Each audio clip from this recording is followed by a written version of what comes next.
Oke, jadi topiknya adalah korelasi yang kita fokus di Pearson ya. Kita bahas dulu konsep dasar korelasi. Apa sih korelasi? Bagaimana gambaran umumnya? Kita bahas dulu di awal ya. Jadi korelasi itu teknik statistik untuk mengukur hubungan di antara dua variabel ya. Jadi kita membuat penelitian yang melibatkan dua variabel. Biasanya variabel yang pertama atau variabel yang kita biasanya kasih nama variabelnya itu yang pertama X, yang kedua itu Y. Itu kesepakatan internasional aja ya. Walaupun tidak berarti X itu memengaruhi Y, biasanya yang kita taruh di Y itu adalah yang mendahului. Jadi misalnya kita mau melihat hubungan antara tinggi badan seseorang dengan berat badannya. Nah, yang kita taruh di X itu bukan berat badannya, tetapi tinggi badannya. Karena secara teoritis, tinggi badan inilah yang lebih dulu mendahului berat badan gitu ya.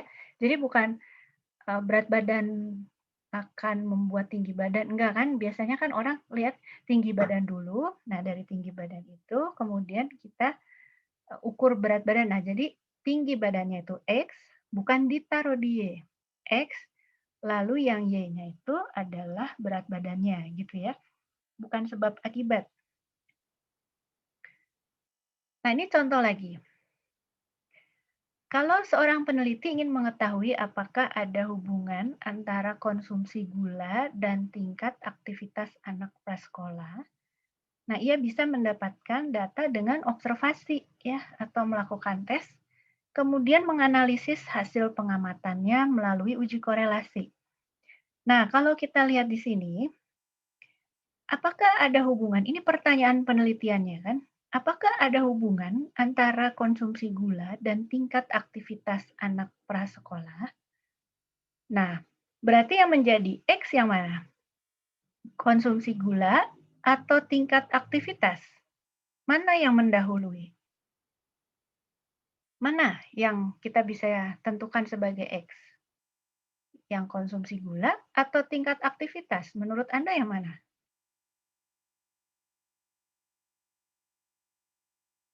Konsumsi gula, Bu. Ya, betul, konsumsi gula ya.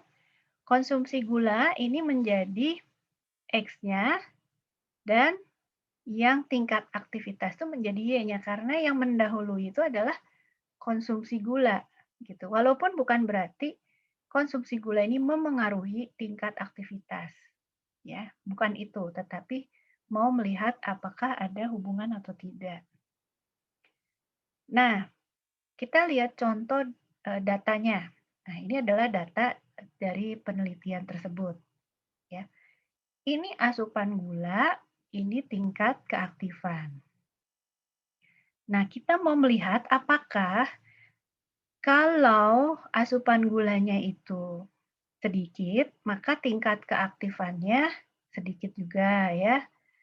Kalau konsumsinya semakin banyak, apakah tingkat keaktifannya itu akan semakin tinggi? Nah, itu yang mau kita lihat, itu yang dikatakan ada hubungan atau tidak. Jadi kita lihat dari angka-angka ini, apakah semakin tinggi angkanya di X, maka semakin tinggi juga angka di Y. Kira-kira begitu, itu yang dimaksud dengan hubungan atau korelasi. Nah, sekarang dari data yang tadi, data yang ini, kita bisa buat dalam bentuk diagram pencar namanya. Ini, scatter plot. Ya. Nah, scatter plot ini dapat dari mana? Ini loh, kalau yang titik ini dari mana sih? Itu kita bisa lihat di sini. Kalau 1, X-nya, Y-nya 1. Berarti kita gambar di sini X-nya 1, Y-nya 1. Nah, kita dapat titik ini. Lalu kalau yang ini, X-nya 1, Y-nya 3. Jadi mana ini X-nya 1, ini kan sumbu X ya. X-nya 1, sumbu Y-nya 3. Nah, jadi kita dapat titik ini. Lalu, sorry, yang ini. C, 3, 2. Pasangan datanya ya. Jadi kita selalu analisisnya itu berpasangan. 3, 2. Oh, 3, 2. Berarti X-nya 3, Y-nya 2. Gitu kan? Dan seterusnya sampai ketika X-nya 7, Y-nya 5. Nah, X-nya 7, Y-nya 5. Nah, kalau dilihat, ya, secara hayalan gitu ya, dibayangkan, ini kan kita bisa buat semacam garis hayalan begitu ya ke sana. Betul? Ya. Nah, kalau kita bisa membuat garis hayalan, nah itu berarti ada korelasinya atau hubungan. Garisnya itu seperti ini. Nah, ini hayalan, nggak ada kan sebenarnya. Tetapi garis ini bisa kita bayangkan karena melihat titik-titik ini dari diagram pencar ini atau scatter plot ini. Ya, begitu.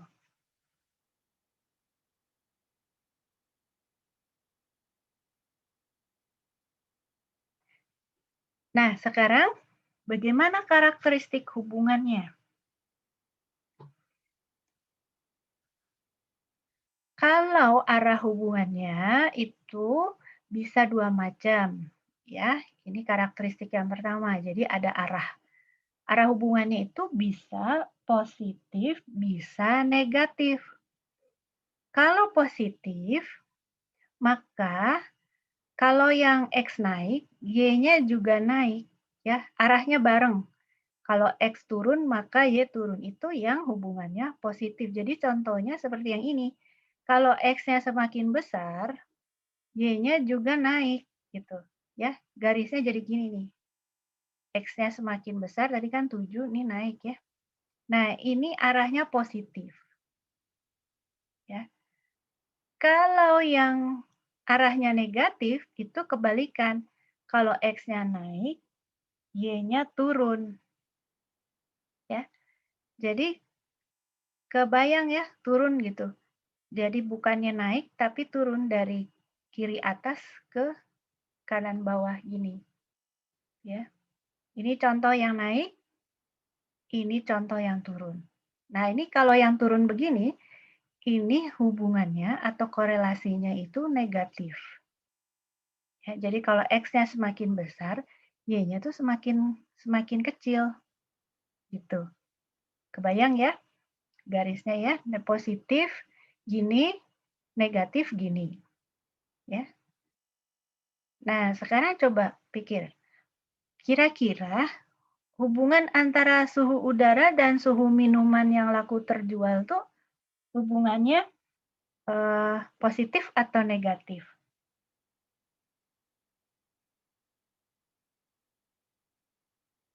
Kira-kira positif atau enggak? Negatif?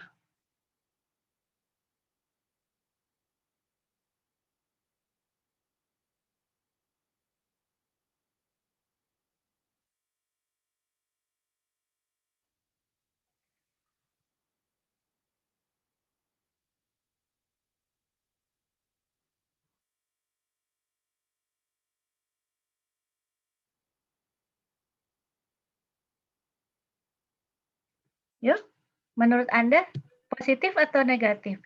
Kalau suhunya naik, ya suhu udara sama suhu minuman yang laku terjual ini kira-kira korelasinya positif atau negatif?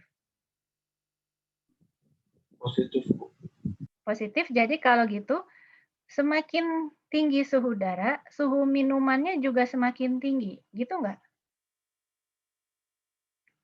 Negatif nggak ya, Bu? Negatif ya.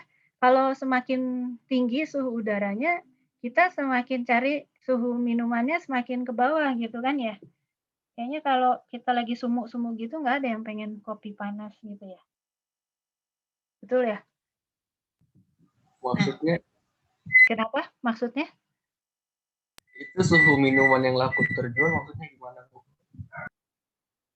Suhu minuman, kalau minuman panas suhunya tinggi apa rendah? Tinggi. Tinggi, Bu. Nah, jadi kalau begitu suhu udaranya semakin tinggi itu kan semakin sumuk ya. Suhu minuman yang laku terjual tuh suhunya kayak apa suhu minumannya? Semakin tinggi apa semakin rendah? Gitu. Iya, Bu. Ngerti. Paham ya? Nah, kalau kita lagi di suhunya udara rendah, kita kedinginan, kita cari minuman yang suhunya rendah apa suhunya tinggi? Tinggi. Tinggi gitu kan ya. Jadi bukan yang kayak gini kan, tapi gini kan ya. Kalau udaranya semakin rendah, ya semakin rendah di sini kan, kita cari kopi panas ya. Tapi kalau udaranya panas, aduh kopi panas nggak laku ya. Yang laku es kopi mungkin ya. Kira-kira seperti itu. Oke. Nah, jadi itu bayangan hubungan antara X dan Y ya. Mudah-mudahan kebayang hubungannya. Karakteristik yang kedua, tadi kan arah hubungan ya, positif atau negatif. Sekarang bentuk hubungan, linear atau nggak linear. Kalau linear itu bisa bikin garis lurus tadi, garis hayalan tadi ya, garisnya lurus. Kalau tidak linear itu bikin kayak kurva jadinya. Contoh ini linear, ya ini linear. Yang ini nggak linear, ini kayak kurva gini kan. Tetapi ada hubungannya. Hanya hubungannya itu tidak membentuk garis lurus. Ini apa sih? Ini umur. Ya, ini waktu reaksi. Waktu kita bayi, waktu reaksi dipanggil gitu ya, itu waktu reaksinya tuh lama.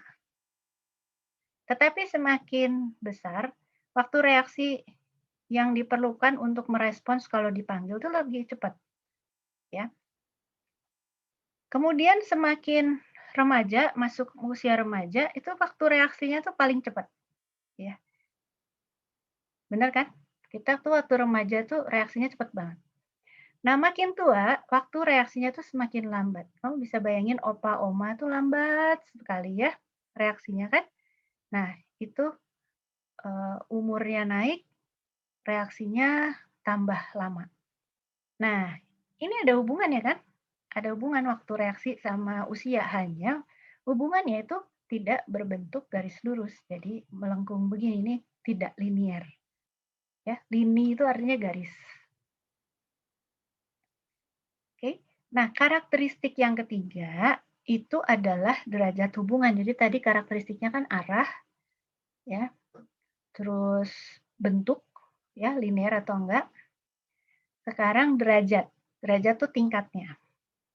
Tinggi rendahnya korelasi itu dilihat dari angkanya. Angka yang paling rendah itu adalah 0. Lalu korelasi yang sempurna itu 1 atau -1. Jadi rentang angka korelasi itu bisa dari -1 sampai 1. Ya. -1 tuh korelasi sempurna, hanya arahnya negatif. 1 itu juga korelasi sempurna, arahnya positif. 0 itu tidak ada korelasi. Ya.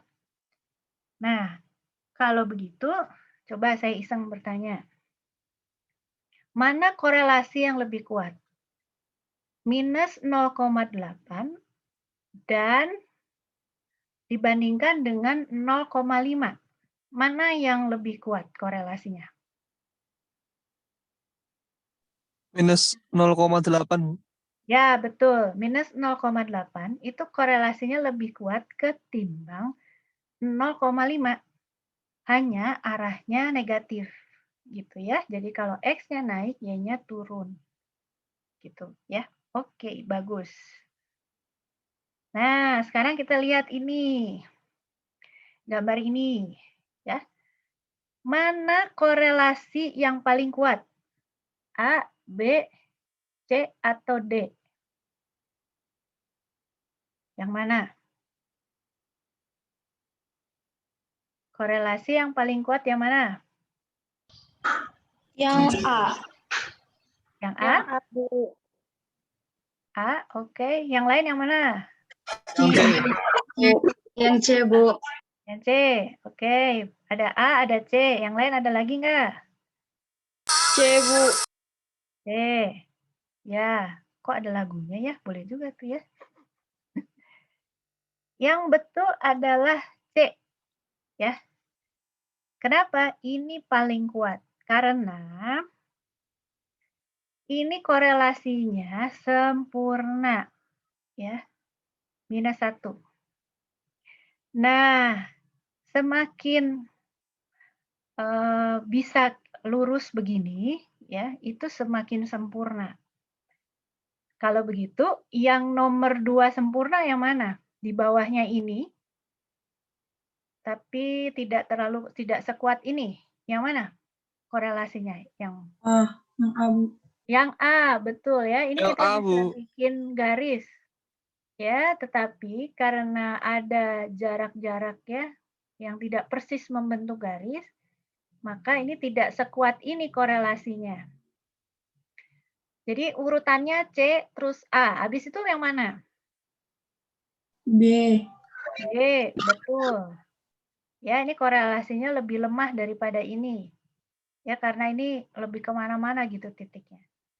Terus, yang mana lagi? Habis itu yang paling jelek adalah ini. Ini nggak ada korelasinya. Kenapa? Karena kita nggak bisa bikin garis. Mau bikin garis hayalan kemana coba? Nggak ada kan? Betul kan? Ini kita nggak bisa. Nah, yang begini,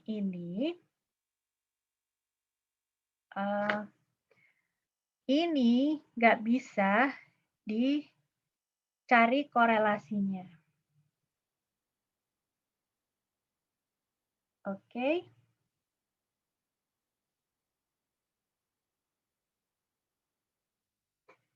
Sampai sini jelas ya? Oke.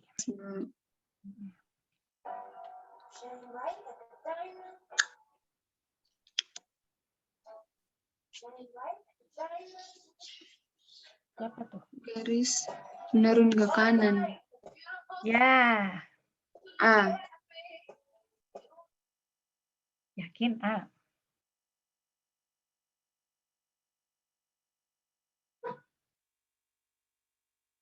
Yakin A. Ini yang mana nih?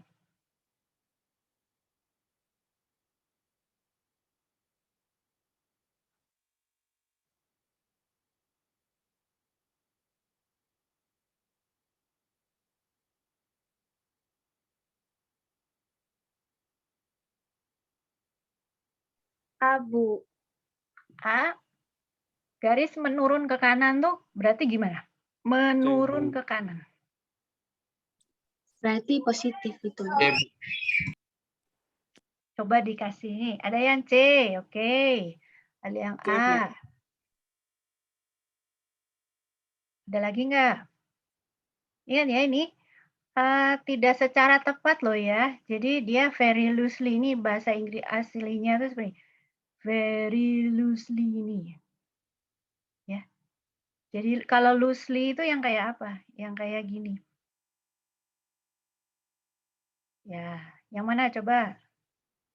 Tadi ada A beberapa, ada C tadi aku dengar. Ada lagi nggak?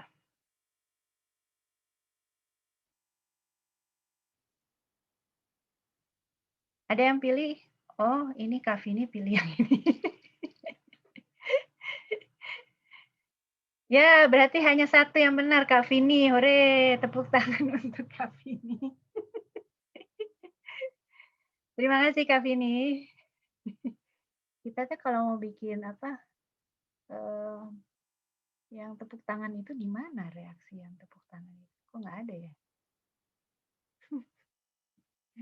Terima kasih, Kak Vini. Ya, yang benar adalah yang ini.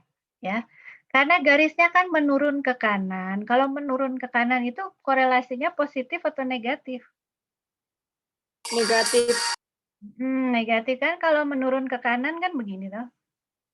Ini menurun ke kanan kan. Kalau yang ini naik ke kanan, kalau yang ini menurun ke kanan. Nah, lalu yang tadi yang tidak secara tepat ini, fit very loosely itu yang kayak gini. Ya kan? Kalau yang kayak gini, ini aja berapa? Ini minus 0,4. Ya, berarti kira-kira yang paling dekat yang ini kan, minus 0,35.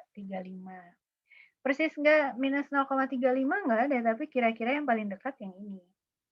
Gitu, ya. Oke. Sekarang buat apa sih korelasi? Korelasi itu buat bisa bikin prediksi. Ya, jadi kalau kita udah tahu bahwa dua variabel itu ada hubungannya, maka kita bisa bikin prediksi. Ya, misalnya kita mau bikin prediksi kalau IQ-nya sekian, maka kira-kira IPK-nya berapa gitu ya. Walaupun ini nggak ada korelasi yang kuat mungkin, tetapi kita bisa bikin sedikit prediksi ya. Lalu validitas, nanti ini semester depan kita belajarnya ya. Untuk bisa mengetahui validitas suatu alat tes baru, kita korelasikan dengan alat tes yang lama. Apakah hasilnya kurang lebih sama ya? Itu kita bisa uji ini di semester depan nih baca. Ini juga nanti semester depan kita belajarnya ya. Apakah dia konsisten nggak hasil tes yang pertama dibandingkan hasil tes yang kedua? Korelasinya tinggi nggak? Kalau korelasinya tinggi berarti reliable. Ya. Lalu untuk verifikasi teori juga. Nah, itu manfaat dari uji korelasi. Ya. Oke, kita lanjut ya. Nah, sekarang kita masuk ke korelasi Pearson. Apa sih korelasi Pearson? Korelasi Pearson itu salah satu cara untuk mengetahui tingkat korelasi, ya, hubungan linier di antara dua variabel. Jadi ini bukan untuk korelasi yang tidak linier, tetapi untuk yang linier. Hanya untuk yang linier. Lambangnya itu R, untuk lambang dari korelasi. Korelasi Pearson itu bisa juga disebut sebagai korelasi product moment. Nah, kenapa? Karena ada sum of product of deviation ini. Ya, ada SP ini. Ini yang membedakan dengan perhitungan yang lain. SP itu apa sih? Itu sama sih seperti SS konsepnya. Ya. Sama kan kita udah belajar SS ya di ukuran penyimpangan, uji Z-score, uji T, ANAVA ya. Ya konsepnya sama, SS itu adalah deviasinya ya dari rata-rata. Jadi kita cari rata-rata untuk skor X, cari rata-rata untuk skor Y, lalu kita cari deviasinya. Deviasi dari titik X ke rata-ratanya. Tuh, gimana sih? Nah, saya mau kembali ke slide-slide sebelumnya dulu. Jadi,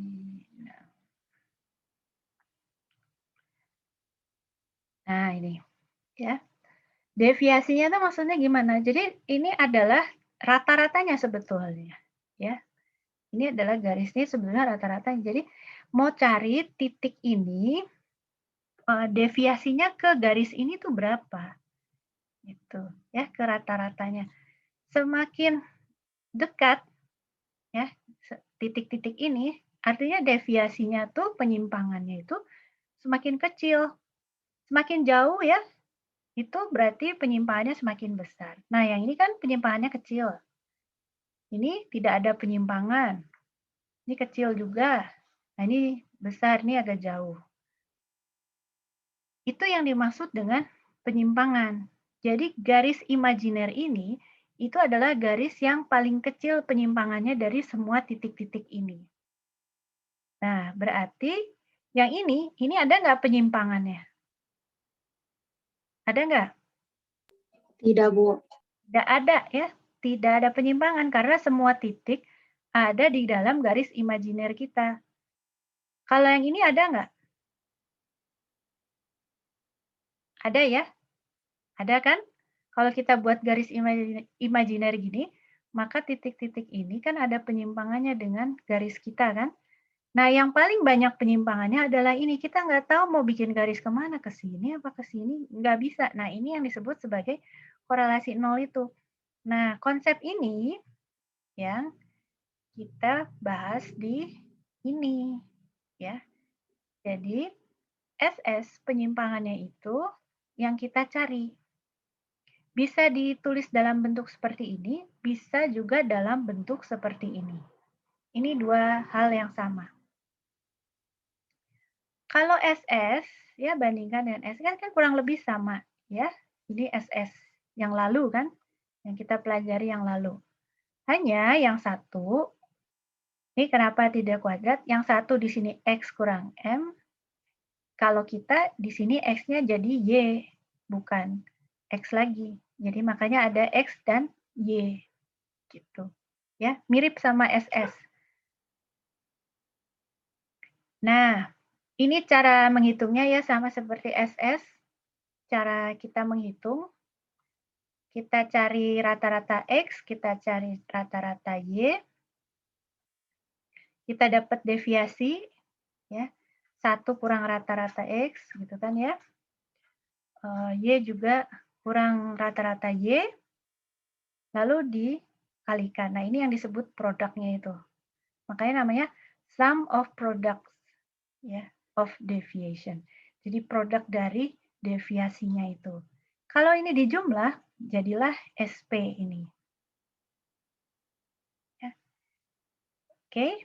Nah, ini contoh penggunaan rumusnya. Jadi bisa rumusnya seperti ini. Bisa pakai cara yang ini. Bisa pakai cara yang ini. Hasilnya sama. Ya, ada dua cara untuk menghitung SP ini. Hasilnya tetap sama 6 nanti, ya. Bisa pakai salah satu.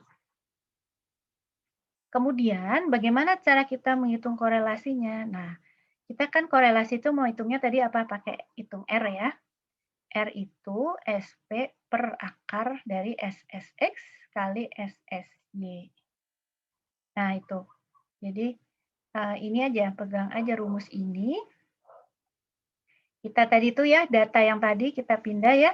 Jadi X-nya, Y-nya, lalu cari deviasinya, lalu ini cari deviasi kuadrat, ya. Lalu kita hitung produknya itu.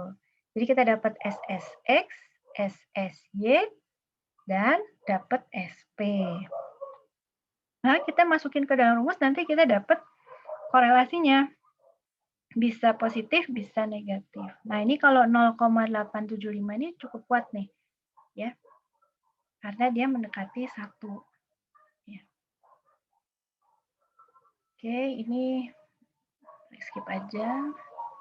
Nah, sekarang gimana cara kita memahami dan menginterpretasinya? Caranya gimana? Ya, ini tuh yang pertama, korelasi itu hanya menunjukkan hubungan. Ya, tidak menjelaskan kenapa kok bisa berhubungan. Jadi tidak bisa diinterpretasi sebagai hubungan sebab akibat. Ingat ya, ini ya. Ini penting sekali karena biasanya mahasiswa awal nih sering keliru nih. Kalau korelasinya tinggi berarti ada X menyebabkan Y. Tidak bisa. Itu keliru. Ya. Tidak ada hubungan sebab akibat. X tidak menyebabkan Y. Dalam perhitungan korelasi hanya menggambarkan hubungan. Lalu nilainya, nilai korelasi itu dipengaruhi oleh rentang range dari skor data. Jadi kalau range-nya kecil atau besar itu akan memengaruhi. Range itu maksudnya apa? Rentang data ini loh, nih. X-nya ini rentangnya jauh atau tidak. Y-nya juga. Kalau ini kan dari 0, rentangnya dari 0 sampai 10 ya. Nilai terkecilnya 0, nilai tertingginya 10, itu range-nya. Kalau yang ini range-nya dari 2 nilai terkecil sampai 6 nilai terbesar. Nah, range ini itu akan memengaruhi hasil korelasinya. Terus kalau ada 1 atau 2 data ekstrim, kita sebut sebagai outliers, ya, itu akan memberikan efek yang dramatis. Jadi itu seperti orang yang ekstrim gitu ya. Misalnya ini dari 0 tahu-tahu ada 100 di situ di sini. Nah, itu merusak biasanya. Itu kalau ada yang nilai-nilai ekstrim begitu, itu akan membuat korelasinya itu akan tertarik ya, berubah drastis ya. Nah, kemudian kalau kita mau tahu seberapa baik hubungannya, itu kita fokus aja di nilainya, di angkanya, bukan positif atau negatifnya. Jadi kayak tadi ya, mana yang lebih tinggi korelasinya, minus 0,8 atau 0,5? Ya tentu saja minus 0,8 itu yang paling kuat korelasinya. Ya. Oke. Nah, kalau yang ini kalau kita mau menggambarkan tingkat keakuratan suatu variabel ya untuk memprediksi variabel lain, caranya adalah nanti angka korelasinya itu dikuadratkan. Jadi kalau kita dapat R-nya 0,5, ini kita kuadratkan jadi 0,5 kuadrat sama dengan 0,25. Nah, artinya 25% ya kemungkinannya X itu memprediksi Y. Sisanya itu oleh 75% itu diprediksi oleh faktor-faktor lain selain X. Itu artinya. Nah, ini kita mungkin nggak akan sampai terlalu jauh ke sini ya. Santai aja. Yang penting kita paham prinsip-prinsipnya aja.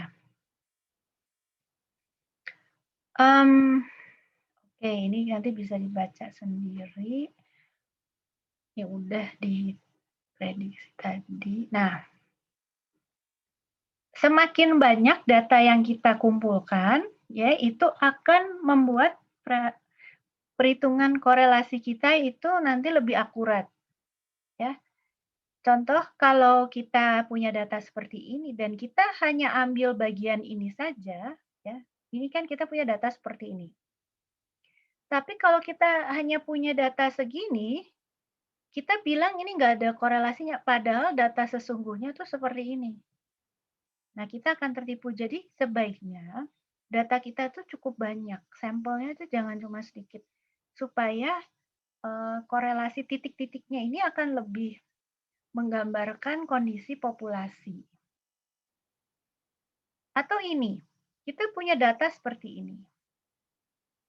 Kalau kita hanya ambil data sedikit, 4 orang aja, kita pikir ada korelasi, padahal data sesungguhnya begini, nggak ada korelasinya ini kan. Nah itu, jadi akan lebih baik dalam sebuah penelitian itu kita mengambil sampel yang besar. Ya, supaya kita tidak terjebak pada keputusan yang salah. Oh ini kita ambil semua segini kan, kita bilang nggak ada korelasi, padahal datanya itu sebetulnya aslinya itu begini. Ya, itu gambarannya. Nah, yang nilai ekstrim tadi, mungkin kita lihat gambar ini. Nih, ini korelasinya kan kurang lebih 0 ya. Ini. Lalu tiba-tiba ada data ekstrim nih di sini. Korelasinya bisa langsung dramatis nih efeknya. Langsung jadi berubah jadi kuat korelasinya. Nah, makanya ini data-data ekstrim begini nih sering bisa merusak. Ini harus masuk dalam analisis kita juga bahwa ada keterangan ya, bahwa ada data outliers. Nah, ini nanti, ini nggak usah terlalu dikhawatirkan. Ini yang begini-begini nanti akan dipelajari lebih lanjut saat kita membuat tugas akhir. Ya, gimana sih outliers itu apa? Nah, bisa kembali ke slide-slide ini. Oke. Ini udah kita bahas ya. Nah, coba dari 3 ini. Mana korelasi yang paling kuat? A, B, C. C. Tuh. Bu. C, Bu. Waduh, itu rame banget ada musiknya. Ini ya, paling kuat. Nomor 2 paling kuat yang mana? Ini atau ini? B. B. Ini B. ya, Habis B baru C. apa? B baru C. A. Nah, ini yang tidak ada korelasi. A. Ya, apa korelasi antara IQ sama ukuran sepatu? Nggak ada korelasinya. Ya, ini. Siapa yang mau ada korelasi antara IQ dengan ukuran sepatu? Itu yang kakinya besar pasti seneng ya. Ya. Ini korelasi antara IPK dengan IQ. Yang ini gaji bulanan sama gaji tahunan ya jelas pasti berkorelasi ya. Oke, gitu gambarannya. Bagus, udah pinter-pinter. Sekarang bagaimana uji hipotesisnya? Uji hipotesisnya sama seperti yang lalu-lalu, hanya sekarang lambangnya adalah rho. Tadi kan R ya, untuk sampel, rho itu untuk populasinya. Jadi, rho sama dengan 0 itu artinya tidak ada korelasi kan? Rho tidak sama dengan 0, tidak sama dengan 0 itu bisa positif, bisa negatif. Itu artinya terdapat korelasi. Ya, ini uji dua pihak. Kalau uji satu pihak ya tentunya bisa variasi dari ini. Ya. Terus ada derajat bebas juga, ada derajat bebasnya N-2. Kenapa N-2? Karena memang nggak boleh N-nya tuh 2 tuh nggak boleh. Karena kalau N-nya 2, ya pasti jadi titik, garis lurus. Ya. Karena kalau N-nya hanya 2, itu kayak gini nih. Mana gambarnya? N-nya 2 nih, berarti misalnya ini sama ini. Ya kan kalau ini diambil kan jadi garis lurus. Atau ini sama ini. Hanya 2 nih N-nya. Ya kan pasti jadi garis lurus kan. Kalau 3, tuh 2, 3. Nah, baru bisa. Ya, yang ketiga ini menentukan dia jadi garis lurus atau enggak. Gitu. Kalau yang ketiga yang di sini, ketiga di sini, nah itu yang membedakan. Ya. Kayak gini juga. Ini 2. Kan pasti jadi garis lurus kan, kalau 2 titik digabungin ya pasti jadi garis lurus. Titik yang ketiga itu yang menentukan apakah dia jadi garis lurus atau belok. Makanya DF-nya N-2 ya. Nggak boleh N, nggak boleh itu. Harus lebih dari 2. Lalu ujinya gimana? Ujinya sama seperti yang lalu. Kita bandingkan R tabel sama R hitung. Kalau R hitung kita itu masuk daerah kritis, ya berarti nolnya ditolak gitu ya. Oke, mungkin sampai sini dulu perhitungan kita soal latihan. Ini kalau mau pakai SPSS juga bisa ya, nanti hasilnya kayak begini. Lebih cepat kalau pakai SPSS. Ya. Nah, lalu ini yang Spearman. Sampai sini dulu sebelum kita jauh. Ada yang mau tanya nggak?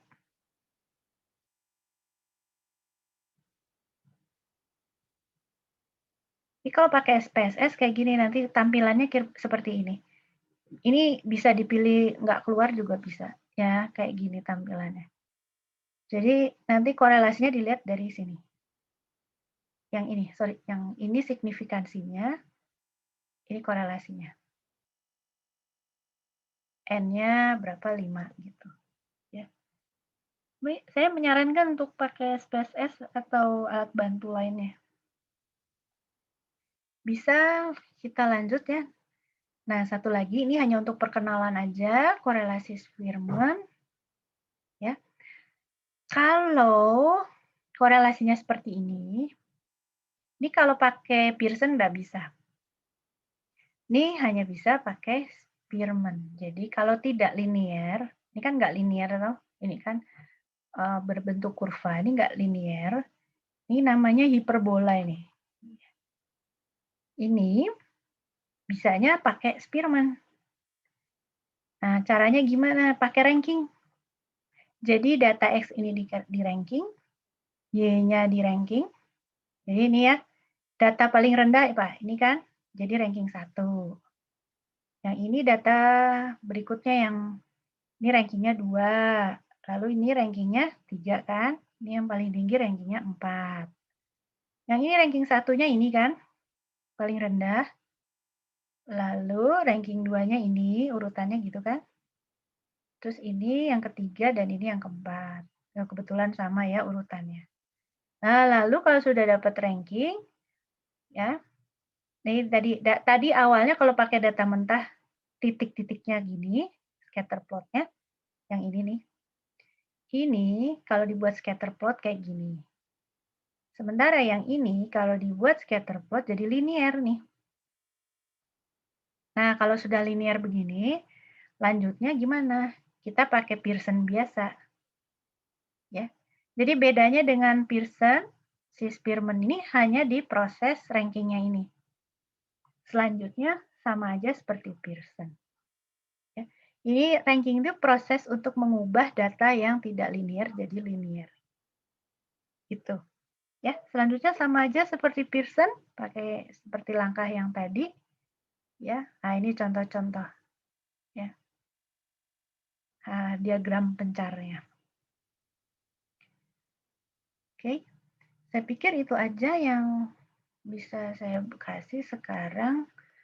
Oh ya, ada rumus spesialnya. Kalau tidak mau pakai rumus Pearson yang tadi, bisa juga pakai rumus Spearman langsung seperti ini juga bisa. Hasilnya sama seperti cara yang tadi. Cara yang di depan. Ini khusus untuk Spearman. Ya, tapi ini nggak kita detail pelajari ya. Ini jarang dipakai. Oke. Saya pikir itu aja. Ada yang ketinggalan nggak ya Kak Vin ya? Kok kayaknya ada yang ketinggalan ya Kak Vin? Regresi nggak sih, Bu? Regresi ntar abis Oh iya. breakout rooms aja ya. Apalagi ya? Udah kayaknya ya.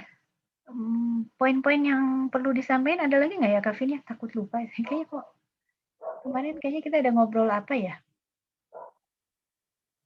Bentar, Bu. Mungkin uji hipotesis yang pakai T mungkin ya? Yang belum ya? Iya. Oh iya, betul. Ada satu. Nah, uji hipotesis tadi selain kita bandingin R tabel sama R apa tadi? R tabel sama R hitung sama kayak yang sebelumnya, bisa juga pakai ini ya. Ini cara lain ya. Bisa pakai uji T. Uji T. Nah, kalau pakai uji T itu R-nya itu ini sama seperti uji T biasa, cuman R-nya yang tadinya X jadi R, terus rho itu yang tadinya mu ya, M ya, mu ya, itu jadi diganti jadi rho, jadi ini pasti 0, lalu ini berubah jadi 1 min R kuadrat per N min 2. Gitu. Ini perkembangannya sama aja.